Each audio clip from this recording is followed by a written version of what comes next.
중국 주나라의 그 명의 중에 명의라고 알려져 있는 편작이라고 하는 의사가 있었습니다.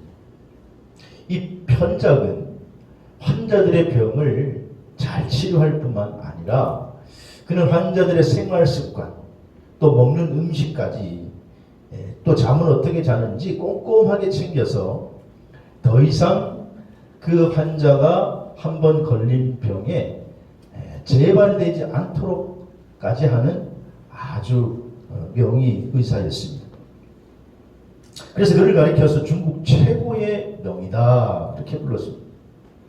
근데 이 편작에게는 연로하신 아버님이 한 분 계셨는데, 근데 그 아버님은 젊어서부터 천식 때문에 고생이 많았습니다. 못 고치는 병이 없다는 명의 편작인데, 아버님 병은 그저 약을 써서 기침을 멈추게 하는 정도였습니다. 그게 전부였습니다. 근데 어느 날 편장이 아주 그 높은 벼슬아치의 부름을 받고 멀리 출타를 해서 그 병을 고쳐줘야 하는 처지에 이르게 됐습니다. 그래서 떠나면서 한동안 출타할 텐데 제자를 부르더니 내 아버님 병을 좀 잘 치료해라. 내 아버지를 잘 부탁하네. 혹 기침을 심하게 하면 다른 처방은 하지 말고 내가 아버님에게 드렸던 꼭 이 약을 드리도록 하게. 신신당부하고 떠났습니다. 아니나 다를까 떠난 지 얼마 되지 않았는데 이 아버님이 천식으로 기침을 하면서 너무너무 고생을 많이 하는 거예요. 그러니까 이 스승의 아버지니까 제자가 그냥 자기가 가지고 있는 그냥 진기술과 또 약을 써가지고 얼마나 정성스럽게 치료를 했는지 이 편장의 아버님이 한 번에 그냥 이 천식이 나와버렸어요. 이야, 그러니까 너무너무 아버님이 좋아하고, 그리고 이 제자도 야, 내가 스승님의 아버지를 고쳤으니 이제 스승님이 돌아오시면 나를 얼마나 칭찬해 줄까. 그래가지고 그냥 기쁨에 들떠 있었어요. 그리고 돌아왔는데, 편장이 돌아왔는데 잔뜩 기대를 하고 있는데 이게 웬일입니까? 스승이 칭찬은 못할 망정 오히려 나무라는 겁니다. 너 어찌 아버님의 천식병을 고쳤느냐? 내가 준 처방대로 약만 내가 주라 그랬지 어떻게 이 병을 고쳤느냐? 야단을 치는 거예요. 그러니까 이 제자가 섭섭하기도 하고 또 이해도 되지 않는 거예요. 내가 이렇게 정성을 들여서 아버님을 고쳤으면 감사해야 되는 거 아닌가? 좀 시간이 흘렀습니다. 한편 이 병이 나은 편장의 아버님은 이제 천식이 나왔으니 마음껏 음식을 즐기고 못 먹는 음식 다 먹고 술도 먹고 그들만 시간이 얼마 지나지 않았는데 어느 날 느닷없이 그냥 갑자기 돌아가시고 말았습니다. 그때 편장이 슬피 울면서 내가 내 아버님 천식을 왜 안 고친 줄 아느냐? 원래 이 건강을 너무 지나치게 의지하는 사람들은 천성적으로 게으르기 마련인데 아버님은 그래도 천식이 있어서 그나마 건강을 늘 조심하고 살아가는 편이어서 다른 병이 안 걸리고 건강을 유지할 수 있었는데 그래서 내가 일부러 그 천식을 고치지 않고 늘 건강에 조심하라는 뜻으로 남겨놓은 것인데 네가 단번에 고쳐서 그 건강을 너무 신뢰하고 이것저것 마음껏 드시다가 오늘 이 집에 물들고 말았구나. 그러면서 슬피 우니까 그 모습을 보고 제자가 그때서야 편작의 깊은 뜻을 깨닫고 가슴을 치면서 후회했다라는 거예요. 이런 깊은 뜻이 있었구나. 이걸 내가 몰랐구나. 여러분, 편작이 아버님 병을 고치지 못해서 안 고친 게 아니라 아버님의 건강을 생각해서 깊은 뜻을 가지고 일부러 천식의 심한 병이 아니니 내버려뒀던 것입니다. 오늘 본문 말씀도요. 하나님이 이스라엘 백성들을 출애굽시킨 깊은 뜻이 담겨 있습니다. 신명기 5장, 6장, 7장, 8장, 9장, 10장, 11장까지 이제 모세가 가나안 입성을 앞두고 있는 이스라엘 백성들에게 너희들이 그 가나안에 들어서 어떻게 살아야 하는지를 신신당부하는 그런 모세의 고별 설교 2부에 해당되는 말씀이 오늘 본문의 말씀인데, 특별히 이스라엘 백성들이 성민으로서 가나안 땅에 들어가서 지켜야 할 명령 6가지 가운데 오늘 두 번째 해당되는 말씀이 오늘 본문의 말씀입니다. 오늘 본문은 이스라엘아 들으라 라고 시작되는 소위 쉐마의 내용 가운데, 그래서 율법을 잘 지켜야 하고 또 하나님의 백성을 어떻게 살아야 하는지 그 기본 자세 등등에 대해서 말씀하고 있는데, 오늘 본문에서 말씀하는 것처럼 후일에 혹시 내 자녀들이 아니 왜 우리가 여호와의 명령을 지키고 살아야 됩니까? 그렇게 묻거든 그때에 출애굽의 이야기를 해주라는 겁니다. 너희는 본질상 저 애굽에서 그저 남의 나라의 노예로 종살이 했었는데 하나님께서 권능의 손으로 해방시켜서 출애굽하게 되었고, 그리고 이제 가나안 땅에 들어가서 살게 했으니 이건 하나님의 놀라운 은혜가 있었다는 거예요. 그러니까 이 출애굽의 과정을 잘 설명해 주라. 그 뜻을 잘 설명해 주라는 말씀입니다. 이것은 오늘날 우리에게 적용하면 우리 성도들의 신앙생활의 기본 자세에 대해서도 말씀하고 있는 부분이기도 합니다. 그래서 오늘 본문 말씀을 가지고 하나님의 깊은 뜻이라고 하는 제목으로 말씀을 나누려고 하는데, 첫 번째로 지금 출애굽을 통해서 출애굽에 담긴 하나님의 깊은 뜻은 뭐냐? 1절에 오늘 본문 21절에 보니까 여호와께서 권능의 손으로 우리를 애굽에서 인도해 내셨다. 그러니까 여호와께서 권능의 손으로 이스라엘 백성들을 인도해 내신 줄로 믿습니다. 이것은 하나님께서 역사의 주관자가 되신다는 뜻이기도 합니다. 이게 하나님이 권능의 손으로 인도하셨다라고 하는 말 가운데 이 손이라고 하는 말은 야드라는 단어를 썼는데 힘이라고 하는 말이고, 권능이라고 하는 단어는 하자크라는 원어를 썼는데 이것은 강한 그런 의미예요. 그러니까 강한 손으로, 강한 팔로 하나님께서 이스라엘을 애굽에서부터 종로로 타는 그들에게서부터 건져내 주셨다. 여러분, 하나님의 손이 권능의 손임을 믿으시면 아멘 합시다. 지금 모세는 그래서 출애굽 사건은 사람의 힘과 능력으로 된 게 아니라고 하는 거예요. 하나님의 권능의 손으로, 하나님의 강력한 주권으로 인해서 당시에 강대국이었던 애굽의 노예 생활하고 있던 히브리 노예들을 하나님께서 해방시켜 주신 주권적 사건이 바로 출애굽이다. 그렇게 말씀하는 거예요. 그러니 너희들이 가나안 땅에 앞으로 들어가 살 때 하나님의 은혜를 명심하고 교만하지 말라는 말씀이에요. 모세는 지금 출애굽 사건의 첫 번째 메시지를 이스라엘 후손들에게 전하면서 너희 조상들이 해방된 건 너희 조상들의 힘이 아니라는 거예요. 하나님의 전지전능하신 주관 아래 이루어졌다고 선포하고 있는 것입니다.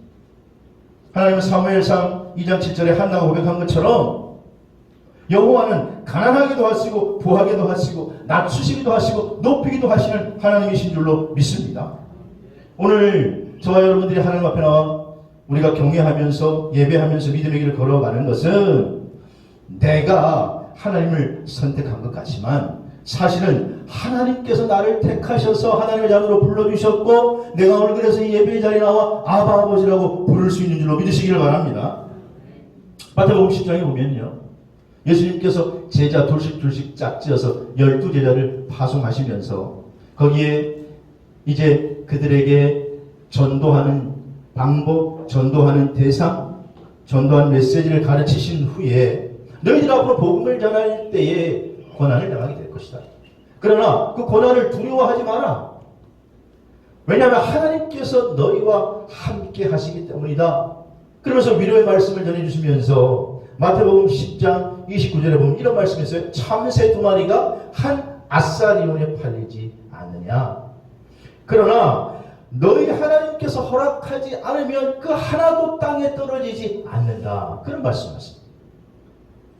여러분, 그러면 한 아사리온이라고 하는 그 가치가 얼마인지 알아야 되겠죠. 한 아사리온. 당시에 예수님 살던 당시에 노동자들이 하루 일해서 얻는 품삯을 한 데나리온이라고 합니다. 데나리온.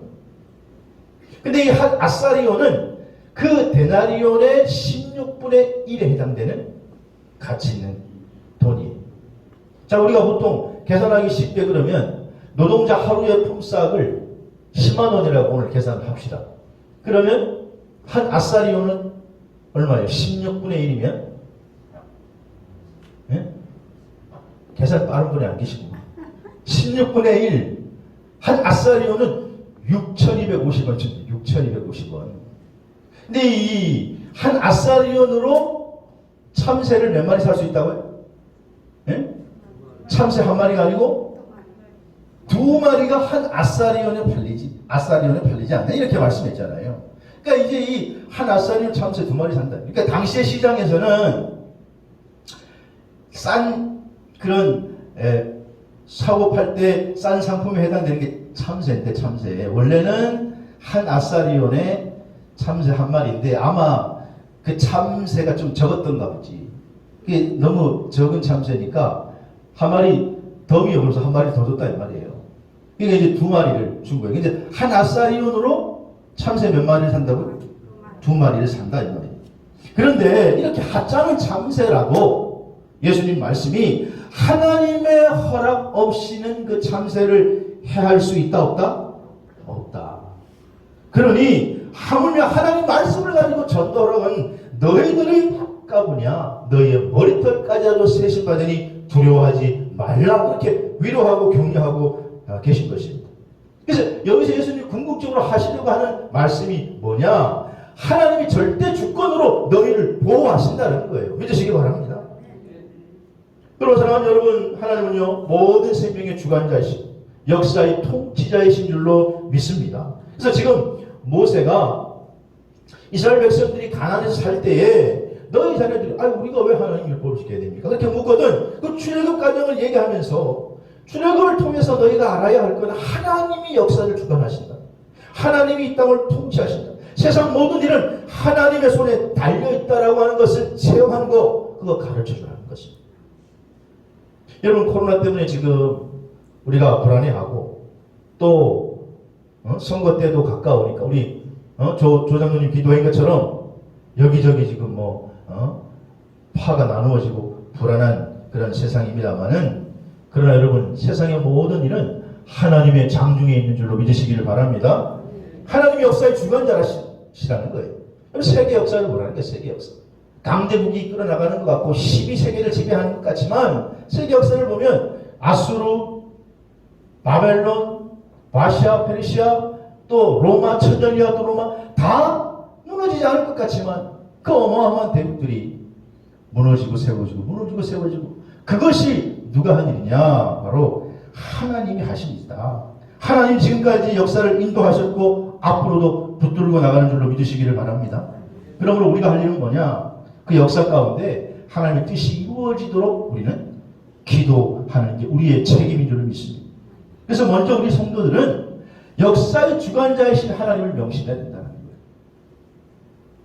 여러분 이유라고 하는 유럽 공동체가 처음 만들어졌을 때 성경이 소위 예언 잘하는 분들은 그게 적그리스도라고 예언하기도 하고 어마어마한 세력이라고 예언하기도 하고 막 그랬습니다만은 그러나 지금 코로나 때문에 이 이유라고 하는 유럽 공동체가 흔들흔들 거리기도 합니다만은 또 그 가운데 핵심 국가였던 영국이 2016년에 탈퇴했어요. 국민투표를 통해서.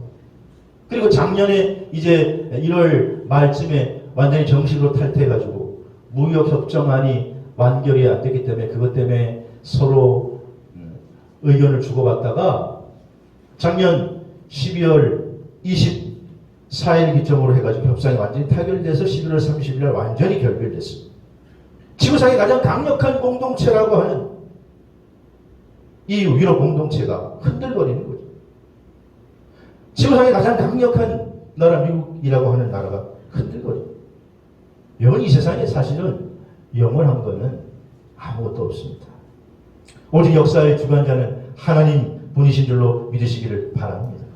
돈과 권력이 세상을 지배하는 것처럼 보여도 하나님의 역사를 주관하신다는 사실을 우리 잊지 말아요. 그래서 스가랴 4장 6절에 보니까 만군의 여호와 하나님께서 말씀하시는데 힘으로도 안 되고 능으로도 안 되지만 오직 나의 영으로 되느니라. 할렐루야.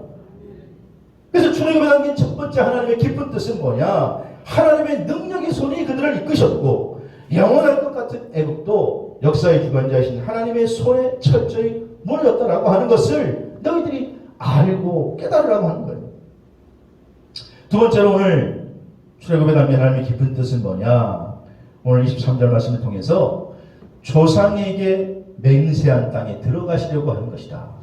조상에게 약속한 그 땅으로 들어가게 하시는 것이다. 오늘 13절에 조상에게 맹세한 땅으로 우리를 주어 들어가게 하시려고 그렇게 말씀하고 있습니다. 여기 하시려고 하는 말은 레만이라고 하는 단어를 썼는데 뭐뭐 할 목적으로 강력한 어떤 목적의식을 나타낼 때 사용하는 단어입니다. 그러니까 역사의 주관자신 하나님께서 강력한 주권으로 어떤 목적으로 이스라엘을 출애굽시켰는데 어떤 목적으로 출애굽시켰냐? 그들을 가나안 땅으로 들어가게 하시려고 출애굽시켰다라는 말씀입니다.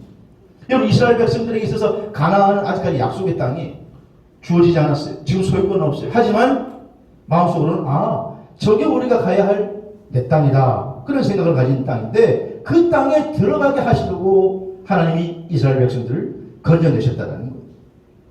여러분 이 가나안 땅을 오늘 우리에게 적용하면 뭐가 될까요? 하나님 나라입니다. 하나님 나라.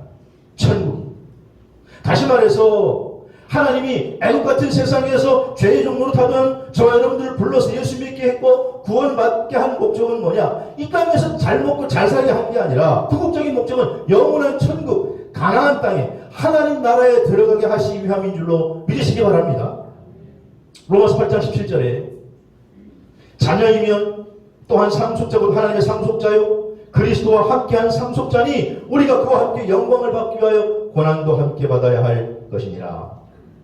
자녀이면 상속자 대 곧 누구의 상속자예요? 하나님의 상속자. 여러분 여기 앉아계신 여러분들이 하나님의 상속자라는 거예요. 별 반응이 없어요. 하나님의 상속자라니까 마음에 와닿지 않는 거예요. 여러분이 그러면 빌 게이츠의 상속자라고 하면 어떻게 했어요? 네? 여러분이 만약에 그것도 잘 와닿지 않으면 뭐 돌아가신 이건희 회장의 상속자라면 어떻게 되겠어요? 그것도 좀 뜬구름 잡는 얘기 같으면 여러분이 한 1000억쯤 가진 그런 아버지가 있는데 그 아버지의 여러분이 상속자라면 어떻게 했어요? 마음이 좀 와닿아요 이제? 여러분 하나님 나라의 상속자인 줄로 믿고 깊이고 사시기를 바랍니다. 우리가 왜 예수 믿느냐? 영원한 하나님 나라의 상속자가 되게 하시려고. 그래서 마태복음 25장 33절에 보니까 그때 임금이 오른쪽에 있는 자들에게 말씀하십니다. 복받을 자들이여 창세부터 너희를 위하여 예비된 나라를 상속받으라. 할렐루야. 여러분 이 나라의 주인공 되시기를 주의 이름으로 축복합니다. 어떤 분들은 예수 평생 믿었으면서도 이렇게 말해 예수 믿고 좀 잘 되는가 했는데 별 잘 된 것도 없고 병도 걸리고 요즘 예수 왜 믿는지 모르겠다. 여러분 예수 왜 믿는 거예요? 예? 영원한 하나님 나라의 상속자가 되게 하시려고 영원한 천국의 주인공 되게 하시려고 믿는 줄로 믿습니다. 예수 믿고 잘 먹고 잘 살려고 했는데 이게 뭐냐는 거지. 오히려 뭐 잘 안 될 때도 있고 오히려 힘들 때도 이렇게 말하는 분들은 인생을 너무 한면으로만 보는 거예요. 짧은 인생 100년으로 인생 끝나는 게 아니에요. 여러분 영원한 하나님 나라가 우리에게 있는 줄로 믿으시기 바랍니다. 잘 먹고 잘 사는 게 인생의 목적이라면 뭐 태어났다가 얼마 되지 않아서 죽은 아기들이거나 뭐 지금도 사건 사고로 죽는 많은 사람들은 그러면 의미 없는 인생이에요. 그들은 다 실패한 인생이고 태어날 때부터 금수저로 태어나가지고 그래서 그냥 고생 한 번 안 하고 호의호감한 사람들은 그러면 예수 믿을 필요도 없겠네. 왜냐하면 예수 믿는 목적이 잘 먹고 잘 살기 위한 거면 그 사람 생각이 따르면 예수 안 믿고도 뭐 잘 먹고 잘 살 수 있죠. 여러분 지금 보세요. 우리나라의 최고의 부자라고 하는 우리 이건희 회장의 아들이 돈 많으면 뭐합니까? 행복합니까? 감옥에 가 있는데. 권력이 없어서 그래가지고 뭐 죄가 뭐가 있어요. 그런데 뭐 돈 달라서 줬다 그래가지고 잡아넣기도 하고 빼기도 하고. 권력만 가지면 그러면 뭐 권력자도 행복한 권력자로 떨어져 죽던데요. 여러분이 힘과 권력이 있다고 잘 먹고 잘 사는 게 아니라는 거예요. 오늘 예수 믿는 목적은 뭐냐? 왜 예수 믿느냐? 하나님 나라에 들어가기 위하여 하나님 나라의 상속자가 되기 위함인 줄로 믿으시기를 바랍니다. 여러분 출애굽할 때에 히브리인들이 모두 해방돼서 애굽에서 나왔죠. 그때 사실은 히브리인들만 나온 게 아니에요. 거기에 다른 잡족들도 노예로 살던 잡족들도 같이 나왔어요. 그런데 그 같이 나온 출애굽의 1세대가 다 가나안 땅에 들어가느냐? 그렇지 않습니다. 적어도 그때 출애굽할 때 20세 이상 된 사람들은 가나안 땅에 발도 밟아보지 못했어요. 왜냐? 가데스 바네아 사건 때문에 가데스 바네아에서 하나님을 온전히 신뢰하지 못하고 원망하고 불평하다가 못 들어갔어요. 하나님을 온전히 신뢰한 여호수아와 갈렙만이 들어갔어요. 광야를 떠돌다가 고생만 하다가 못 들어갔어요. 아, 그럼 헛고생했네. 맞죠? 헛고생했죠. 근데 여러분 인간적인 눈으로 보면 여러분 아셔야 될 게 가데스 바네아에서 그들이 살다가 죽었습니다. 가데스 바네아가 오아시스예요. 육신적인 눈으로 보면 광야 가운데 그런 오아시스가 없어요. 살기 너무너무 좋아요. 한마디로 얘기하면 그래? 너희들은 그러면 여기 가데스 바네아에서 실컷 먹다가 죽으라 그래서 먹다가 죽는 인생이 됐어요. 육신적으로는 거기에 편했어요. 하지만 가나안 땅은 들어가지 못했어요. 가나안 땅은 2세대만 들어갈 수가 있었다는 거예요. 그런데 여러분 지금 성도들도 예수 믿는 게 똑같아요. 우리가 출애굽한 거나 마찬가지예요. 이스라엘 백성들이 광야길을 가는 것처럼 지금도 우리가 믿음의 여정을 걸어가고 있는 것과 똑같습니다. 그래서 이 여정을 잘 걸어가야 돼요. 한 사람도 낙오하지 않고 끝까지 걸어가므로 가나안 땅의 주인공 되시기를 주의 이름으로 축복합니다. 예수님께서 그래서 이렇게 말씀하신 거예요. 마태복음 12장 12절에 세례요한 때부터 지금까지 천국은 뭐를 당하나니? 침노를 당하나니 침노하는 자는 빼앗느니라. 천국은 침노를 당한다. 침노하는 자가 천국을 차지하는데 빼앗는데 여러분 어렸을 때 땅 따먹기 해보셨어? 안 해보셨어요? 땅 따먹기가 뭔지 아는 사람은 좀 연식이 된 분들이고 모르는 분들은 그래도 조금 젊은 우리 저 별이나 유나 모를 거예요. 땅 따먹기는요 어렸을 때 저도 해봤는데 이렇게 사각형을 딱 그린 다음에 그 다음에 어떻게 해요? 손으로 이렇게 한 뼘을 쫙 잰다고. 내 땅. 그 다음에 납작한 돌 가지고 톡톡톡 쳐요. 그래가지고 3번 친다고. 3번 만에 들어와. 톡톡톡 쳐서 딱 금고놓고 여기는 내 땅. 또 톡톡톡 쳐 여기는 내 땅. 제가 이 말씀을 묵상하면서 아 천국은 침노를 우리가 마치 어렸을 때 그 땅 따먹게 하는 거 마찬가지구나. 오늘 저는 믿음 생활하는 게 이렇게 천국을 침노하는 거예요. 그런데 우리가 이 땅에서만 배불리 먹고 산 게 아니라 영원한 땅 가나안에 들어가기 위함인 줄로 믿으시기 바랍니다. 그러므로 그 나라의 주인공 되시기를 주의 이름으로 축복합니다. 디모데 전서는요 사도 바울이 자신의 영적 아들 디모데에게 정말 자신의 진심을 담아 쓴 편지인데 그래서 그 목회서신이라고 하는데 그 믿음의 거장 바울이 자신이 경험하고 깨달았던 그 신앙의 보석 같은 유산을 지금 디모데에게 편지를 써서 전한 말씀이 디모데 전후서예요. 거기 한 구절 보면 디모데 전서 2장 4절 말씀에 이렇게 얘기합니다. 다시 읽겠습니다. 시작. 하나님은 모든 사람이 구원을 받으며 진리를 아는 데 이르기를 원하시느니라. 아멘. 바울은 지금 디모데에게 하나님은 이 세상 모든 사람들이 어떻게 해요? 구원받기를 원합니다. 구원이라는 게 뭐예요? 영생을 얻는 거예요. 영생을 얻는 게 뭐예요? 하나님 나라에 들어가는 거예요. 하나님은 한 사람도 빠짐없이 다 하나님 나라에 들어가기 원한다는 거예요. 그 어떤 사람들은 그러니까 예 거짓말 하지 마. 그럼 하나님 지옥에 왜 만들어가지고 지옥에 거기 들어가게 하냐고. 여러분 지옥은요 하나님이 성경에 보면 사람을 위해 만든 게 아니에요. 원래는 하나님을 배반하고 떠난 마귀를 가두기 위해서 만든 곳이 지옥인데 하나님의 길을 따라가야 할 사람들이 마귀의 길을 따라가다 끝까지 쫓아가다 거기까지 가는 거예요. 여러분 지금 하나님 이스라엘 백성들을 아무 목표 없이 출애굽시킨 게 아니라 가나안 땅을 유업으로 주시기 위해서 오늘 저와 여러분들 예수 믿게 한 것은요 오늘 아무 목적 없이 우리를 예수 믿게 한 게 아니라 영원한 천국으로 인도하기 위함인 줄로 믿고 이 믿음의 여정길에 제발 낙오하지 마시기를 바랍니다. 실족하지 마시기를 바랍니다. 다시 믿음으로 일어서시기를 주의 이름으로 축복합니다.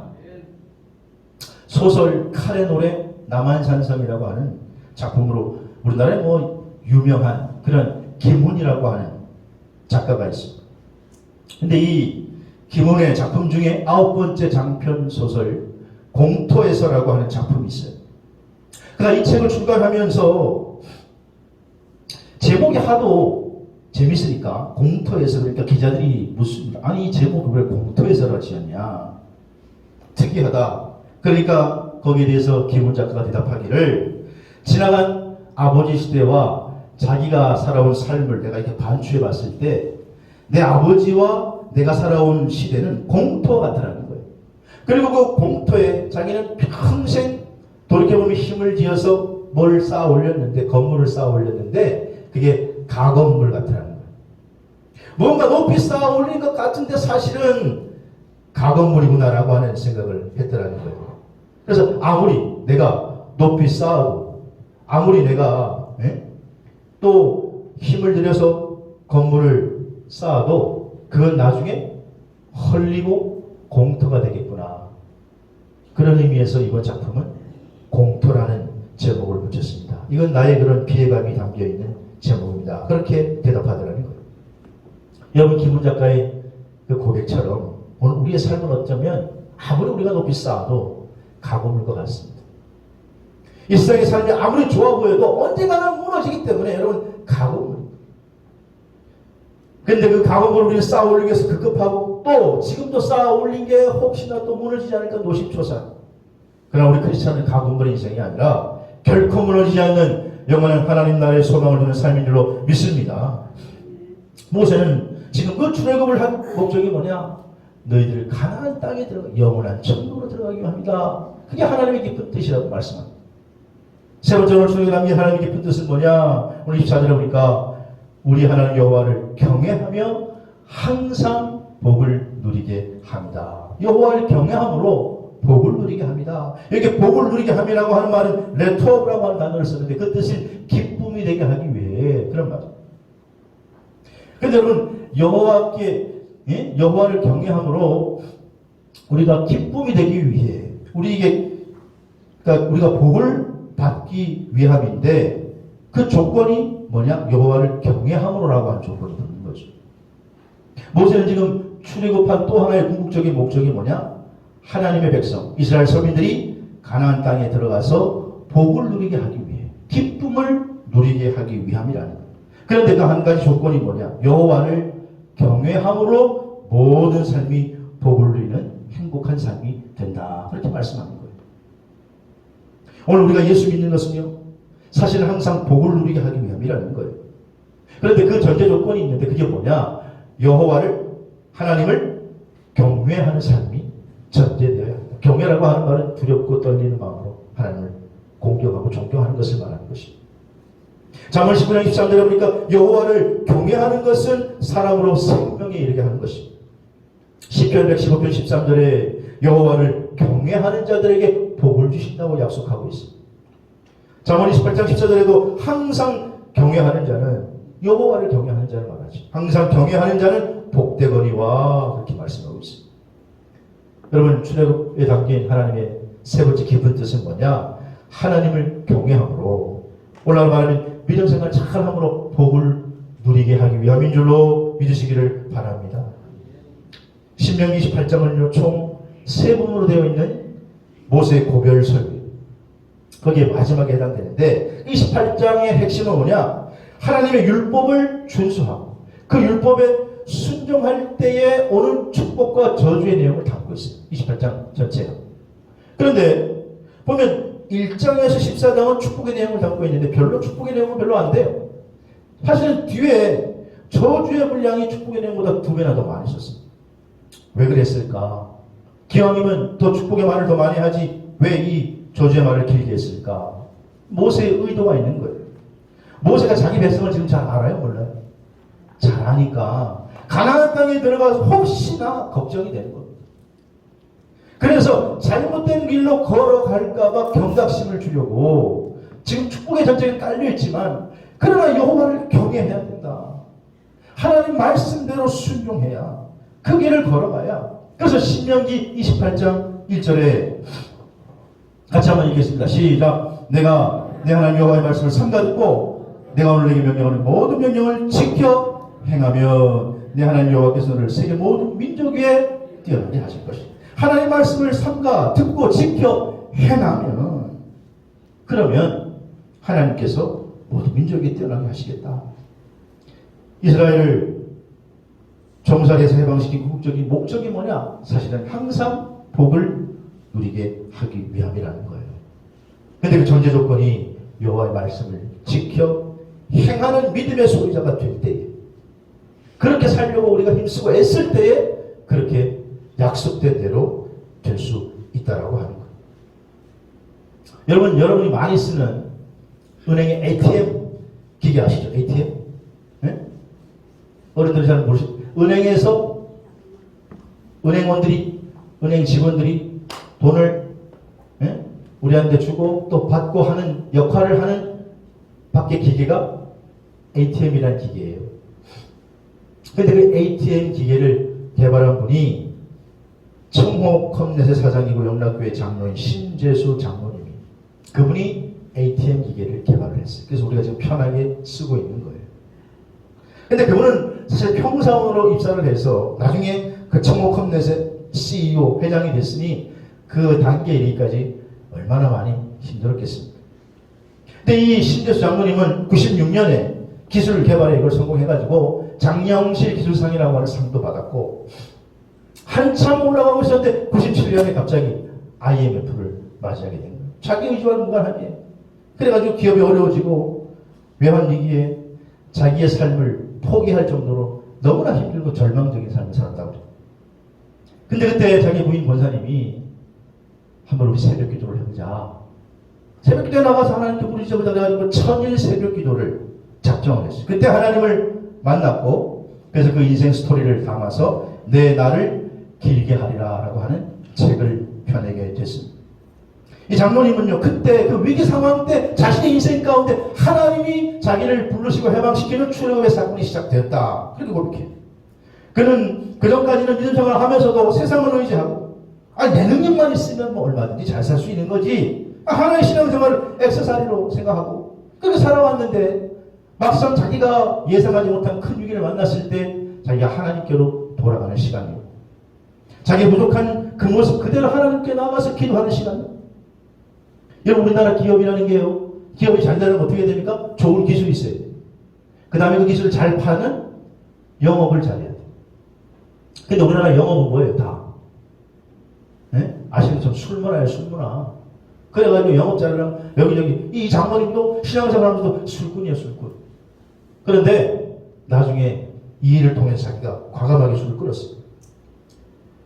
그리고는 술을 안 먹고도 영업을 할 수 있나? 걱정이 됐지만 믿고 맡기고는, 그 다음에 갑자기 잘 술 드시는 분이 끊으니까 사람들이 뭐라 그래요? 여러분, 술 잘 드시는 분 안 드시면 뭐라 그래요? 자네 혹시 어디 암에 걸렸나? 이제 갈 때까지 간 거잖아요. 간암에 걸렸나? 그래서 그건 아니라고. 그러니까 내가 술 끊은 이유가 궁금하냐? 이 재미없는데 들어볼라나? 그러면서 얘기하면서 이분의 간증거리가 시작됩니다. 하나님께서 응답해 주시기를, 너는 너의 고객과의 관계를 생각하지 말고 먼저 나와 너와의 관계를 생각해라. 하나님과의 관계를 우선으로 생각하고 바른 경영을 하면 내가 책임져 주리라. 그 응답을 받았다는 거예요. 그래, 하나님과의 관계를 내가 먼저 개선하자. 그리고 하나님 말씀대로 하나님 말씀에 순종하는 삶을 거의 100% 살려고 노력했더니 하나님께서 예상치 못한 방법으로 해결해 주시는데 어마어마한 놀라운 간증거리를 갖게 되는 그런 삶을 살게 됐다는 거예요. 그래서 그걸 기록한 게 내 나를 길게 하리라. 우리가 힘들고 우리가 애써봤자 우리의 날은 잘 될 것 같지만 얼마 안 되지만 하나님이 책임져 주시면 그날은 영원무궁하게 될 줄로 믿으시기를 바랍니다. 오늘 본문의 모세가 그걸 증거하고 있는 거예요. 그러므로 사랑하는 성도 여러분, 오늘 믿음의 여정길에서 하나님의 복을 누리기를 원한다면 하나님을 경외하고 철저하게 말씀에 순종하는 삶을 살아 항상 복을 누리시기를 주의 이름으로 축원합니다. 오늘 주력에 담긴 하나님의 깊은 뜻을 생각하시면서 하나님은요 지금도 역사의 주관자가 되세요. 하나님이 주관하고 계시는 걸 깨달아야 돼요. 그리고 하나님은 우리를 죄악 가운데 건져서 하나님 자녀 삼은 것은 그냥 불러주신 게 아니에요. 우리를 저 가나안 영원한 땅, 영원한 천국의 기업의 주인공이 되게 하시려 우리를 불러주신 줄로 믿습니다. 그리고 이 땅에서 삶도 여호와를 경외할 때 한번 하나님 말씀에 목숨을 걸고 철저하게 순종할 하나님 이 땅에서 항상 복을 누리게 하시니라. 이 주인공이 오늘 저와 여러분이 될 수 있기를 주의 이름으로 축복합니다.